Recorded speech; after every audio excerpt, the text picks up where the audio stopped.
Union బ్యాంక్లో 27 కోట్ల గరానా మోసం జరిగింది. రామచంద్రాపురం పోలీస్ స్టేషన్ పరిధిలో తప్పుడు ధ్రువపత్రాలు సమర్పించి బ్యాంకుకు 27 కోట్ల రూపాయల కుచ్చుటోపీ పెట్టింది. 2016లో అప్పటి ఆంధ్ర బ్యాంక్లో పనిచేస్తున్న manager, legal team, bank agency, chartered account సభ్యులందరూ కలిసి వివిధ కంపెనీలకు తక్కువ విలువ గల స్థిర చరాస్తులను ఎక్కువ వాల్యుయేషన్ చూపి లోన్ రూపంలో 27 కోట్లు మాయం చేసిన మాయగాళ్లను అదుపులోకి తీసుకుని పోలీసులు రిమాండ్కి తరలించారు.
ఈరోజు ఆర్సీపురం పోలీస్ స్టేషన్ పరిధిలో గతంలో 2016లో ఆంధ్ర బ్యాంక్ లోన్కు సంబంధించిన అవకతవకలకు సంబంధించి 2021లో ఒక కేసు నమోదైంది. దానికి సంబంధించి ఈరోజు 12 మందిని అరెస్ట్ చేసి సంగారెడ్డి కోర్టులో హాజరుపరచడం జరుగుతుంది.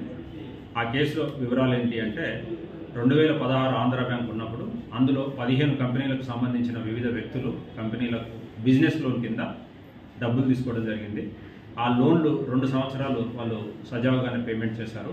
ఆ తర్వాత వెరిఫికేషన్లో ఈ అధికారులు తేల్చింది ఏందనగా అందులో డాక్యుమెంట్స్, వాటి వాల్యుయేషన్స్, కొన్ని లోటుపాట్లను గుర్తించి లోన్లను రెన్యువల్ చేయడం ఆపేశారు. ఆ రెన్యువల్స్ ఆపేసిన తర్వాత వీళ్ళు పేమెంట్స్ ఆగిపోయినాయి. ఈ బ్యాంక్ వాళ్ళు ఇంటర్నల్ ఆడిట్ ఎంక్వైరీస్ చేసుకొని 2021లో అందులో ఉన్న అవకతవకల్ని నమోదు చేస్తూ ఈ పోలీస్ స్టేషన్లో ఒక కేసు నమోదు చేయించడం జరిగింది.